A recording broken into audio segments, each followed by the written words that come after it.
Hello and welcome to yet another episode of the Yellow Gloves podcast. My name's Chris and we'll be breaking down Cage Warriors 164 today. I'm a bit late, I'm not going to lie.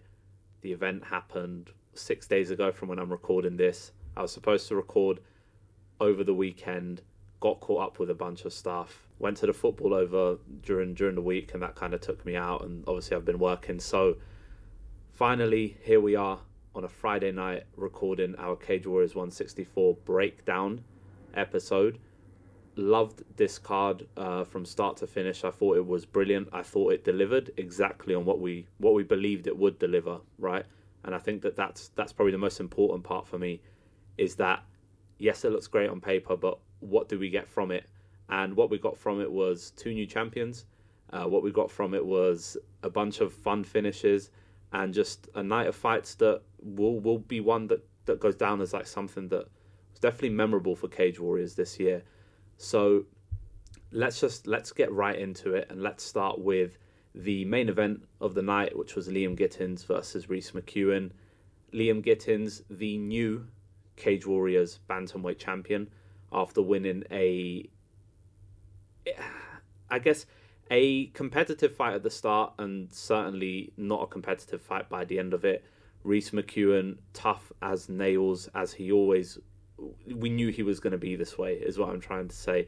This guy is just a brilliant prospect and will continue to be so despite this loss. We saw enough in this fight to know that Rhys McEwen will be back. We saw enough in this fight to know that he's got all the fight and all the will to be a champion in this organisation. But Next Gen MMA's Liam Gittins, Next Gen MMA have 5 now. I believe they've coached 5 Cage Warriors champions. So it's a great gym. We all know that they're producing fighters at an incredible rate, and Liam Gittins is another one of those. I don't know what the betting lines were going into this. I'll be honest and I'll be super candid. I thought Rhys McEwen would win a competitive decision.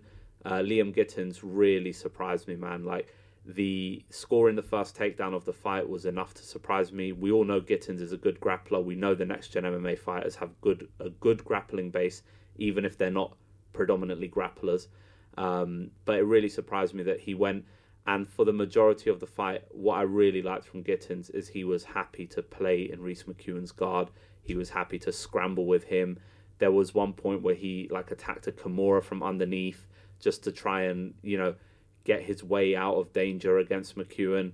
And we all know McEwen is just such a dangerous grappler, just so slick and powerful. And when he gets you, he takes your back or something like that, he will not give it up. I think I've called him the bantamweight Jordan Vucenic at some point on this podcast, and it's that same style. If you're familiar with Vucenic's game, it's if he manages to maneuver his way to your back, you're effectively screwed. If he takes your neck, you're screwed. There's no way getting out of it. Gittins knew that, and for 25 minutes he was happy to play there. On the feet, it wasn't so competitive. Gittins was doing some great work. His pressure was amazing. McEwen's chin was a little bit in the air, but I also get the fact that he was trying to be ambitious, trying to push forward, trying to get a finish because he needed it by that point. From McEwen's part, I absolutely loved all the work he was doing to the body. Multiple roundhouse kicks, a nice prodding front kick at the start of the fight. Definitely McEwen did some good things here. And when we look at how the fight ended, right, with McEwen bleeding profusely and Gittins basically winning a fairly comfortable unanimous decision, it doesn't really paint the full picture, because McEwen did have some really good moments in this fight, but Gittins on the feet, it was just brilliant. Fake into the body, landing the left hook. He's such a brilliant technician on the feet, so measured and precise. Loved the calf kick attempts as well from McEwen. I actually thought McEwen took the 5th round and actually scored the fight 48-47. I know that the judges, I think, unanimously agreed on a 49-46, I believe. It has been a week, so pardon my memory. But I did think that McEwen did enough in round 3 and in round 5 to take those rounds. It definitely doesn't feel like a 48-47 if you judge the fight as a whole. Obviously, we're not doing that here. And this isn't, Japanese MMA style where we're judging the fight in its entirety. But if we were, Gittins ran away with this. But if we're judging it round by round, which we're supposed to, I really think McEwen was competitive, and I think he snatched a couple of rounds here and there, 3 and 5 personally for me. But Gittins was just brilliant, incredibly. I keep saying measured, and measured is the thing. On the feet, outstanding. It was the grappling that stole the show for me. I think he should take a lot of. I think he should take a lot of pride in the way that he fought on the weekend, because he not only went in there and presumably as an underdog. Again, I don't know the lines, but I personally thought McEwen was going to win. And I know quite a few folks did, not sleeping on Gittins at all. Anyone who's listened to this pod knows I'm a Liam Gittins guy, but it was more that it just felt like Rhys McEwen's moment. It was in Newcastle, close enough to his home, quite a few Scottish fighters on the card. I won't spoil any of the other results from the other fights, but it felt like Rhys McEwen's night, and Gittins just went in there and just mega confident. The volume was all there. The strike in Arsenal was there. The consecutive knees to the body via tie clinch was beautiful. Everything was there for Liam Gittins on the night, and I think it's one of the most impressive performances of the year that any fighter has had while challenging for the title. Props to Liam Gittins. Props to Next Gen MMA. You've got another one. Enjoy it. More title fight shenanigans in the co-main event. We had Dario Bellandi versus Mick Stanton. Mick Stanton, obviously the Cage Warriors champion, having one of the best years that any Cage Warriors fighter has ever had for my money. Started 2023 beating Will Curry for the belt. Had a comeback knockout win in his revenge rematch versus James Webb in July.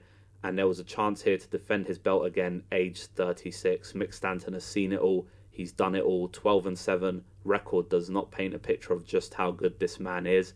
And that's why we shouldn't look at records and how much of a legend Mick Stanton is. Dario Bellandi came into this fight with 2 wins in 2023 and on a 4-fight win streak. Beat Naglis Kanasauskas back in July in a fairly uneventful fight. But he had done enough to get his... To stake his claim for gold. And stake his claim he did, because Dario Bellandi is the new Cage Warriors middleweight champion in a very lopsided 49-46. First round was all Mick Stanton. I will say that, and I don't think that can be contested in any way. Loved the work Mick Stanton did in round 1.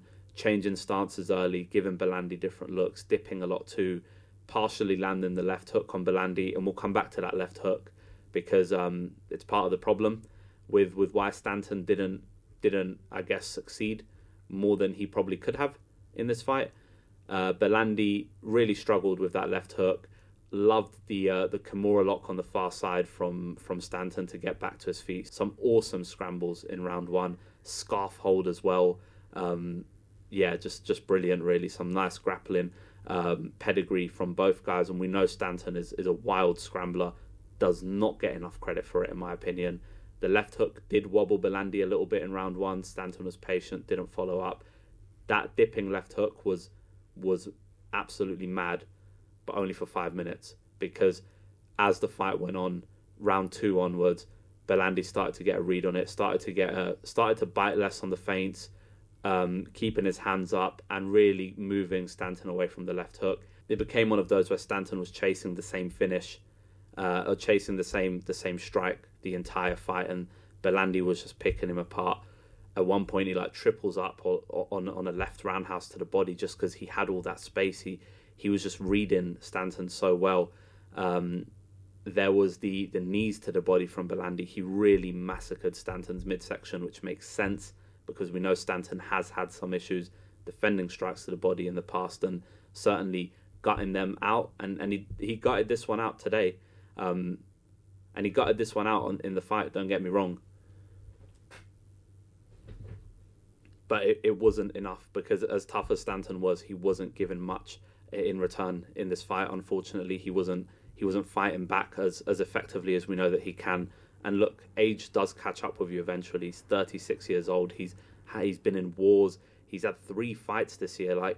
Name me guys his age who are fighting 3 times in a year for credible promotions. It's not very common, right? And most MMA fighters, you don't see them trot out 3 times a year anyways, especially if they're champions. Like Stanton has no reason to be rushing into fights here. And he's put it all on the line. And yeah, Bellandi was just fresher, sharper. The scrambling definitely got the best of Stanton in that department, in the grappling department. Going to the body, though, was the key. I loved the lead hook to the body. Stanton had a nice left jab that he didn't lean on enough, in my opinion. Bellandi just had more in the gas tank and used all of that gas tank to just unload the entire fight to Stanton's midsection. Stunned Stanton with a right hand close to halfway through round 5. So there was an opportunity there where Bellandi could have gotten the finish.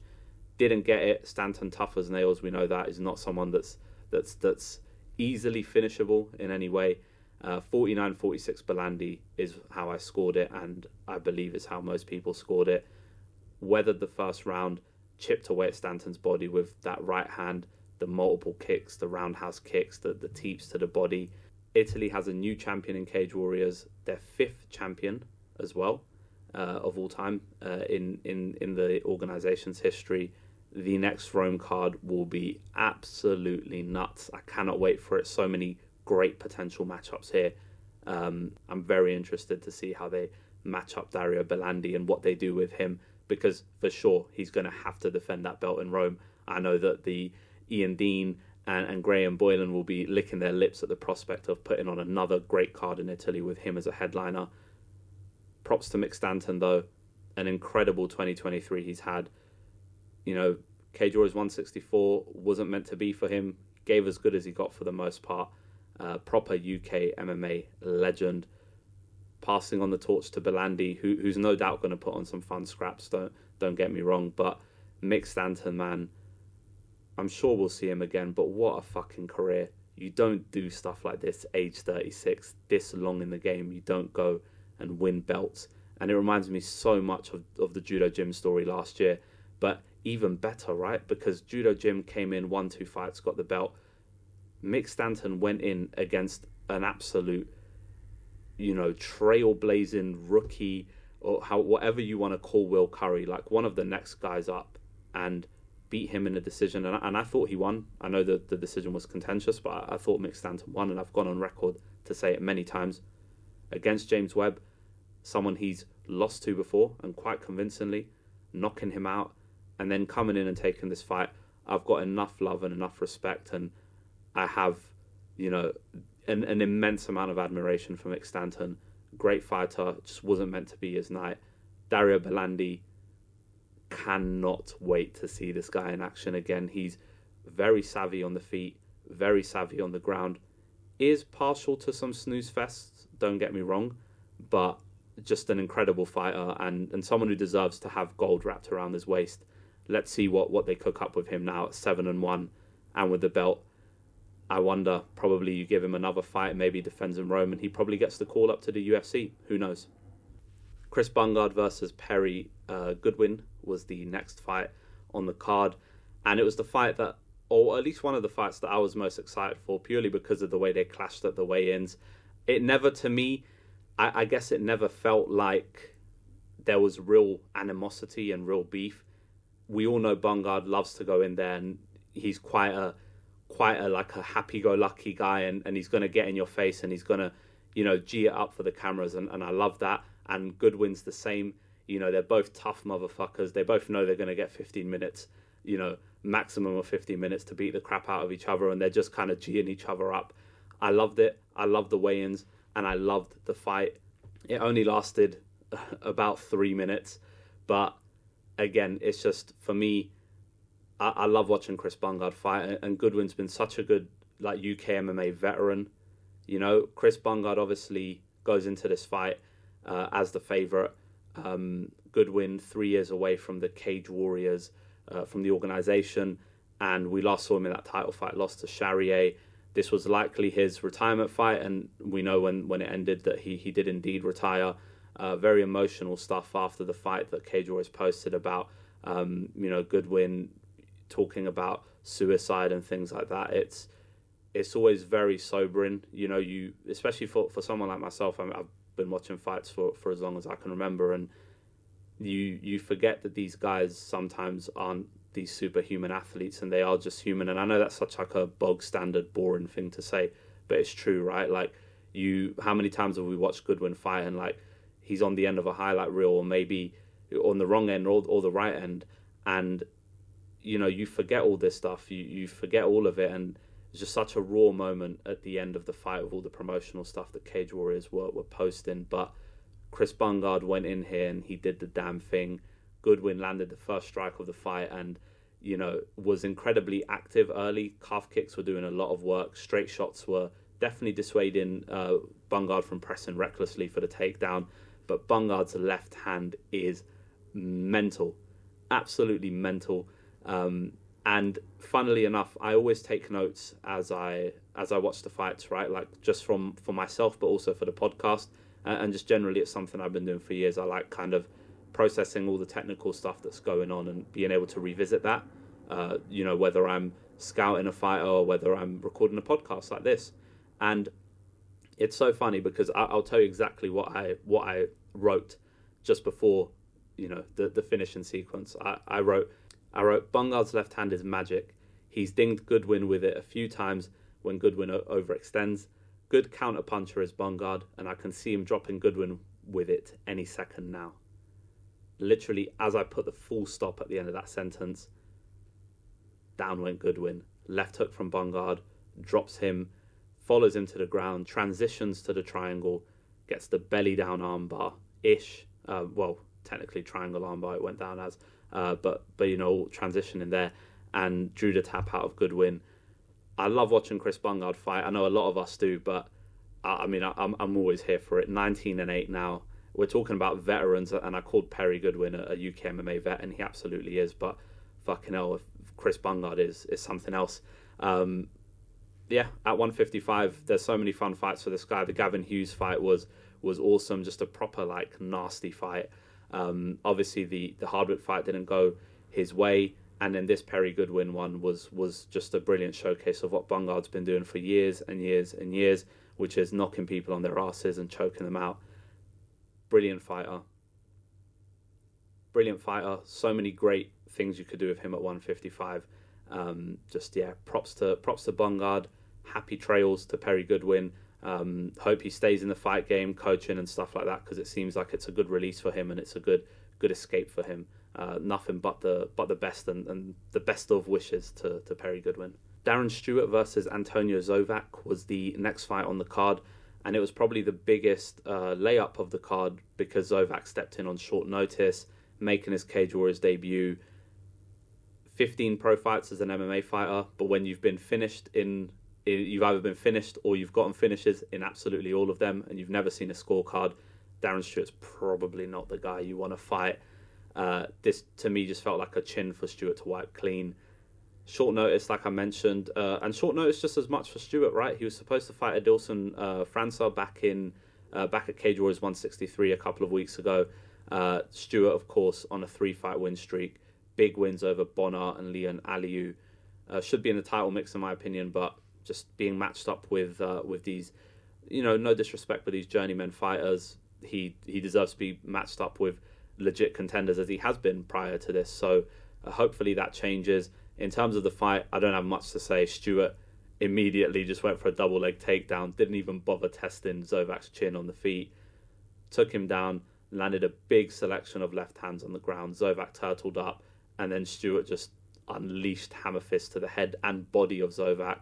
Light work for Stewart. No doubt one of the easiest wins that Darren Stewart has ever had and probably will ever have. 16-9 now. Put this man in more competitive and more higher name fights, because I don't want to see him, you know, he's in the twilight years of his career, make no mistake about it, but he's clearly added new wrinkles to his game. The wrestling has been really impressive, but I have always said, I've always gone on record, Darren Stewart is a fantastic grappler. Even go watch him against Kevin Holland when he was in the UFC, and prior to that, Stewart doesn't get enough love for being a grappler, and he's really leaning on it now. Top fighter, 16-9, still the best walkouts in the game. You're walking out to any old classic grime song, I'm here for it. Yeah, just Darren Stewart, Sure, we'll see him again very soon. He's always staying active. But let's start seeing him in there for some gold, my friends, because this is, as fun as it is to see him beat someone over the head for a minute, I'd rather see him beat someone over the head for a minute, and it means something. So, yeah, I'll be looking out for the next Darren Stewart fight. Will we see Antonio Zovac again? Probably not. So the first fight on the main card, which is the next one we'll talk about, it was Vida Mankinen versus Milad Ahady. Mankinen making his Cage Warriors debut. Very dangerous customer on the ground. 5-fight win streak. Milad Ahady, one of my favourite fighters in Cage Warriors, been saying it for, God, honestly, since he debuted, I was like, I'm ready. Because I was familiar with him from the IMAF scene anyways, but I love watching him fight. Massive prospect, coming off a dominant knockout win over Marcondes Bastos back in July. Went the decision, but I think that Ahady showed a wrinkle to his game that maybe people weren't familiar with. You know, especially if you've only seen him, you know, his last 2 fights, you've seen a lot of great striking. You've seen him, you know, wipe the floor with Marcondes Bastos. You've seen him be a sniper, and he was a sniper here, as he always is. But people forget just how good a grappler Milad Ahady is, or maybe they're not even aware. And this is why he's one of the finest prospects in the UK, in my opinion. Very dominant, super dominant. 30-26 for me. Gave the third round a 10-8. The strikes were brilliant. You know, having the left hook in his arsenal like he always does to back his opponents up, overwhelm them against the fence. The left hook to the body, the roundhouse to the body. Mankinen was really struggling in this fight. And for him being such a dangerous customer on the ground, I was so impressed with Ahady. I mean, I know he's a great grappler, but, you know, going there and really kind of exploiting that against a guy who is also himself a good grappler is very impressive. Milad Ahady, just so great in this fight. The single leg was automatic all fight long. Just brilliant, subtle takedowns off the scramble, taking the back. I think the only criticism is if you've got someone's back for that long in a fight, you should be able to finish them. But that's also super ignorant, because there are fighters who will literally train hours and hours on end to defend chokes, like defending being in a vulnerable position. People think that the only thing you drill is defending how to stop, like how to stop someone from getting to your back. But that's not ideal when it's the fight game, right? You can slip and someone take your back. So people who are of that ideology that if you've got someone's back for that long, you should finish them, I get it. And I know that there are fighters that will say 100% that's the case. If you've got someone's back for majority of a round or majority of a fight, you should be able to do something with it. But that also disregards all the work that the other fighter's done in becoming comfortable in uncomfortable positions. And that's exactly what Mankinen was in this fight. Like, make no mistake about it, Ahady absolutely battered him from pillar to post on the ground, dominated the hell out of him, and the ground and pound at the end of round 3 almost drew the finish. The relentless pursuit of the submission, I respected it. Mankinen's a very good grappler, so he was probably never going to get submitted in this fight. But Milad Ahady, 7-1 now, massive prospect at 145 pounds. Someone tweeted me, and I forget who it was, but someone tweeted me after the fight saying that they'd love to see Luke Riley versus Milad Ahady. I don't love the idea of putting two massive prospects against each other, but boy, would that be insane, because you've got Luke Riley's counter-grappling and his aggression versus Milad Ahady being a sniper from distance and someone who can just dive in on a single leg and dominate someone on the ground. I think it would pose such an amazing set of questions for both fighters, and we'd learn so much about them. I don't want to, have a prospect hit a roadblock so soon in their career when they're flying. But I mean, Ian Dean, if you're listening, that's a fight that a lot of us would love to see just purely from an entertainment perspective. Milad Ahady, though, what a fighter. One of my favourites in Cage Warriors. Let's get him booked up again, and let's see him again in there soon. All right, so then we have the prelims, and we'll rattle through these fairly quicker than the main card. Feel-good moment of the night was the prelim headliner, Kennedy Freeman versus Anna Bruna Rados. Kennedy Freeman, 3-0 as a pro, making her Cage Warriors debut 5 years since her last fight. Daughter of former UFC fighter and UK MMA legend Ian Freeman. Loved seeing Ian Freeman in the corner. Loved to see the pride he had for his daughter. when you've been watching fights for as long as I have, and you remember guys like Ian Freeman, it's for me it was an emotional one really, because you just see him. That man's been in wars, guys. Like, if you don't know who Ian Freeman is, UFC have a nice documentary they've done on him. But also, if you've got Fight Pass, you've got Ian Freeman fights there on YouTube as well. This guy fought in a really gritty era of UK MMA, and he's an absolute UK MMA legend. And he's been through a lot of shit in his career. But seeing him there, like in Kennedy's corner, and looking a bit nervous, and then so much pride and so much jubilation when she won. Her jumping on top of the fence and her crying. Like, 5 years without fighting is a long time, and I'm sure you have all this doubt, like, why am I doing it again? What am I doing here? It's in Newcastle. You've got all that hometown support. Kennedy Freeman really came in here and just blew the door off the hinges on Ana Bruna Rados. Ana Bruna Rados, just to give her some shine, 2-2, also making her debut, Italian fighter. I wasn't very familiar with her at all, and this just very much felt like Kennedy Freeman's time to shine. I've already spoiled that Kennedy Freeman won, but we might as well talk about how she did it. It was around the 3rd minute of the first round. Kennedy Freeman threw a really nice calf kick and then checked one of Rados's kicks, then went to the body with a kick of her own and threw a left hook over the top of Rados's guard, completely face planted her. Nasty knockout finishes. One of the knockouts of the year. Don't get it twisted. At the end of when I do my Yellow Glove Awards at the end of the year, she will definitely be one of the nominees in a list that's growing longer and longer by the card. I won't lie, and I'm not looking forward to having to do that and pick someone. But yeah, this was just an absolute beauty. Incredible finish. Celebrations at the end were amazing. Will she fight again? I don't know. But if they go back to Newcastle, maybe she pops on a card again. Just being able to see her there with her father, having them two having that moment in the cage together, amazing. Like, if you're deep into the UK MMA scene, or even if you're not and you're just getting into it, but yeah, just such a special moment. Orlando Wilson-Prinz versus Bailey Gilbert is the next fight that we'll talk about. Orlando Wilson-Prinz, for me, had one of the best performances of the night. A super underrated Cage Warriors fighter, and I've been saying it for a while. Slick grappler with a crafty striking game. Had a few tough opening fights in his Cage Warriors career, but he's coming off a split decision win in a massively fun fight with Antonio Sheldon back in April.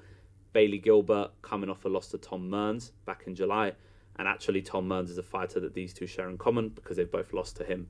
Orlando Wilson-Prinz, though, like, this guy's going to have a really good career in Cage Warriors. Started off a bit rocky, but this performance was mad. Prinz had the calf kick early, tangled with Gilbert against the fence. Gilbert fished for a heel hook, and Prinz just pounds away at his head. It was kind of funny, in all honesty, but then started landing some nasty elbows, and you knew that he's not here to fuck around. He's here to get a finish and get it quickly. Prinz was fighting like he had somewhere to be in the next 5 minutes. Knee to the body, dropped Gilbert to a single, then used the Kimura to sweep Gilbert as Gilbert went for that single, got him off the single. Prinz continued to pound away at Gilbert. Then Gilbert started fishing for an armbar setup, and it's really dangerous to play a game like that with a slick grappler like Prinz. Prinz found his way to the back, too high for the rear naked choke, but switched the reverse triangle, pulled at the arm with one hand, punches and elbows away at Gilbert's head. Total control here. Ref stepped in smartly for the TKO. Just an absolute beatdown. Phenomenal performance from Orlando Wilson-Prinz. 2 in a row now for him in the yellow gloves. And he's talking about a title shot. Of course, he's not going to get it now. But who knows, man? Like, if he's fighting like that, maybe give him another 18 months. We might see him in some sort of title eliminator or even in a title fight. We then had Naglis Kanisauskas versus Chris Douglas. Kanisauskas coming off his competitive decision loss to the new champ, Dario Bellandi, back in July. 1-2 in Cage Warriors, with his only win coming against Michael Chamu, who was also on this card. So a lot of lineage there for Kanisauskas with middleweights that he shared a card with on this one. Chris Douglas making his Cage Warriors debut, 6-0 as a pro, but 8 years since he last fought, and definitely looked like it, because all it took was 51 seconds for Kanisauskas to press him up against the fence, just spun him with a calf kick, hook to the body, spammed uppercuts against the cage, and they were enough to stop the fight. Douglas just looked like a guy who hadn't fought in 8 years, and Kananauskas looked like a guy who's been fighting very, very often. So it didn't come as a surprise, I don't think, to many people. Douglas's record is just, this is again why you don't pay attention to records. 6-0, but if you haven't fought in 8 years, those 6 wins don't really matter, especially at this level. And Kananauskas 7-3 now, 2-2 in Cage Warriors. A fun middleweight prospect, and I've been saying it for a while. A wild man, fun grappler, powerful striker. Very excited to see what they do with Kananauskas next. We then had Cesari versus Leon Arms. Leon Arms, the hometown kid in this one. Cesari 1-1 coming into this fight, newly turned pro, making his Cage Warriors debut, of course. Leon Arms repping MFA with the Hardwick brothers in support. Highly touted prospect, like I said, making his promotional and professional debut after a short AMI career. Cesari, in fairness to him, stepped in on 2 days' notice, and Leon Arms treated him as though he was someone who stepped in on short notice. He pressed him, nice snap front kick to the body, calf kick was good as well. Cesari's movement was a bit unorthodox, but keeping your hands super low is a bit dangerous against a guy like Arms, who just exploded with a right hand over the top at one point, which was nice. Cesari attacked a single leg on Arms, and Leon Arms basically defended, wobbled him with a left hook over the top. Cesari shot out of desperation again, got his neck snatched up in a standing ghillie and tapped. All it took was 90 seconds. And I'm not going to talk for it for longer than 90 seconds, although maybe I already have. Who knows? But yeah, Leon Arms, 1-0 now. Can't wait to see him again. We will breeze through the remaining prelim fights because they didn't last very long, or they weren't that eventful. Carlos Graça versus Michael Chamu was certainly surprising. Michael Chamu on a pretty significant losing skid, and added to that in this fight. Graça making his promotional debut, 3-2 as a pro, much older than Chamu, and Carlos Graça dominated Chamu from start to finish. On the ground, it was really like Chamu was offering little resistance, and it was just bell-to-bell domination. I had it 20-17 to Graça going into round 3. And in round 3, literally, honestly, every single round within 5 seconds, Graça had him on the ground already, Chamu. So it was really disappointing to see. And eventually the ref had seen enough in round 3. Like I said, Graça full mount, pounded away at Chamu, peeled Chamu off the cage, which was smart. Chamu was just busted up, bleeding loads this fight from all the strikes he was taking on the ground. Elbows from Graça, plenty. Goddard stepped in, decided he'd seen enough. Superb performance from Graça. I didn't see it coming. I thought this was like a nice one for Chamu, obviously his adopted hometown. And, it felt like probably a layup. And Graça definitely stuck it to him. Great performance from Carlos Graça. Amir Malikpour versus Dylan Hazan was one of those, if you know, because 2 flyweight bangers, no need to be buried this deep on a card. I don't know what was up with that. Malikpour coming off a wild Cage Warriors debut back in July, where he beat Florian Doska by KO. That was a great fight. Dylan Hazan, obviously 9-1 coming into this. Last saw him losing in a title match against Kanan Loughran, which was fairly competitive until Loughran just bolted him. Back down to flyweight now as Dylan Hazan, and his return to flyweight lasted about 3 minutes because Amir Malikpour, who I predicted to win this fight, and I did pick him to win just because I think he's super underrated. And when fighters are fluctuating between weight classes, I don't trust it so much. But anyways, Hazan looked sharp and active early. Both guys were just going for it, like explosiveness aplenty. Hazan was shooting on Malikpour, but Malikpour was sprawling with just this ridiculous athleticism at 125 pounds. Hazan lead hand to the body was nice, had a calf kick in there. Every time he shot though, Malikpour just was so explosive and so good at defending it. Malikpour had a nice trip takedown against the fence. Hazan tried to wrestle back up. Malikpour kneed him to the head, dropped him with a few winging hooks. Hazan was showing no quit, honestly no quit. Malikpour then went for the Peruvian necktie, switched to an arm in ghillie for the submission. Just a wild fucking round, a straight up shot of adrenaline. Malikpour is so underrated. 6-2 now, a real prospect out of Sweden. Dylan Hazan I don't think he expected Malikpour to come out the way he did, and yeah, Malikpour really stuck it to him.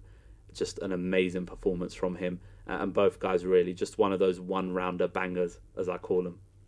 I noticed now that I jumped over the Julian Pierre Lopez versus Reza Arianto fight, so might as well cover that real quick. Julian Lopez improved to 6-3-1 with a knockout win over Reza Arianto. It all ended with there was a lot of clinch fighting in this fight. It wasn't very entertaining until it was at the end. I had it 10-9 Lopez going into round 2, but a clinch fighting against the fence. Arianto just decided to take his head off the center. Lopez landed a nasty knee on Arianto, really nasty knee. Arianto survived though. They got back to their feet, and then another knee from Lopez absolutely crumbled him. Heaps of ground and pound. Rich Mitchell stepped in, decided he'd seen enough. It was a total mugging from Lopez the way that fight ended. Generally, it was a clear 10-9 for Lopez, I felt, and he had him dead to rights at the end of round 1. It has to be said, but it wasn't a very eventful fight I guess if you look at it from an overall perspective, but the finish was nasty. And yeah, Julian Lopez, a guy that I hope gets booked again. We're getting a nice steady trickle of French fighters who are very violent. So yeah, super excited to see Julian Lopez in there again. And in the last 2 fights on the card, we had Johan Salvador versus Yoga Prabowo, and we had Cornelius Aratonang versus Mateu Moya.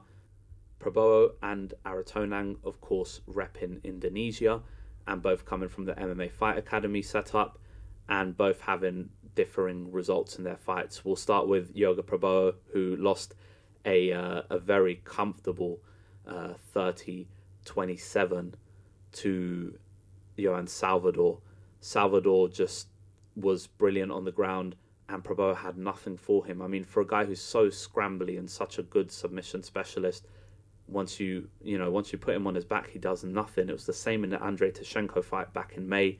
And look, Johan Salvador, we've only seen him once, and he lost, and he's 3-5 as a pro coming into this fight. You'd figure Prabowo is the guy to keep an eye on. And yeah, not much to write about this one. Easy, zero resistance from Prabowo. 30-27, Johan Salvador. Very disappointed with Prabowo, and I don't think that he's the fighter that we'd hoped he would be when we were first introduced to him. Maybe I'm wrong, and maybe he's a bit of a slow burn and he's still learning, but I've seen enough of him off his back that it's a bit of a concern when a fighter offers that little resistance, especially in 2023 in MMA. Yeah, it doesn't sit right with me. So props to Johan Salvador. I don't know, maybe we see him again. And yeah, obviously wrapping up here, the last fight was Cornelius Aratonang versus Mateu Moya. And unlike Prabowo, Aratonang got the business done. 3-0 now as a pro. Moya, just a little bit on him, 1-2 as a pro, had a really good AMI career and actually fought twice in the Cage Warriors AMI circuit. So props to him, but he's now 1-3. Aratonang's so explosive, he's so long, and he knows how to use that length. He knows how to be explosive. And yeah, really excited by this guy. Uppercutting off the collar tie, really clean. Check right hook, all there. Also hook his left hook, nasty, because he wobbled Moya at the end of round 1 with it. Went for the flying knee and missed. In round 2, we barely saw much of Moya because Aratonang just started going to the body, took a more patient approach, but in being patient, took away a lot of Moya's best tools, didn't allow him to press, fought on the outside, and then it's, they're clinching at one point, Aratonang disengages, throws a weird kind of like almost a tomahawk elbow, digs a nasty hook to the body of Moya and crumbles him, lands to the body again, follows up with strikes, and wins via TKO in round number 2. As I always say, if you go to the body, you're a friend of mine. And Cornelius Aratonang, 3-0 now. Very, very exciting prospect, this guy. Someone to keep an eye on.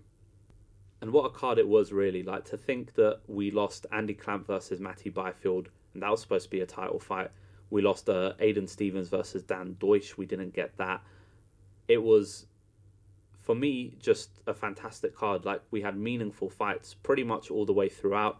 We had massive upsets. Michael Chamu losing, didn't expect that whatsoever. Yoga Proboa losing, didn't expect that. Dylan Hazan, for a lot of people, they didn't expect that. And we had some real coming out parties, I think. Orlando Wilson Prins, what a fighter, and I hope people are starting to clue up to it now. Leon Arms, massive prospect. Cornelius Haratonan, massive prospect.